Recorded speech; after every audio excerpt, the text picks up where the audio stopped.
للأسف ناس كتير جدا بتصحى على مواعيد شغلها وما بتصليش الفجر، فاللي بيفوت أصلا فرض قاصد مش غصب عنه. دي حاجة من أكبر الكبائر، ما كانتش أكبرها يعني.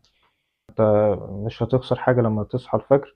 اه هتبقى صعبة في الأول، بس لازم تصحى يعني. مع الوقت هتتعود انت. أصل انت الشغل والحاجات سواء المدرسة في الجامعة، الحاجات دي كلها مش أهم من الهدف الأساسي اللي احنا جايين عشانه. ف... فما ينفعش تقول هصليه لما اصحى، انت كده انت فوتت الفرض، انت كده اللي هو بتصلي حاجة بقى خلاص فاتتك، فانت ليه تفوتها اصلا؟ فغير ان الرسول صلى الله عليه وسلم قال ركعتي الفجر اللي هم ركعتين السنة اللي قبل الفرض خير من الدنيا وما فيها. يعني شوف ثوابها عظيم قوي ازاي.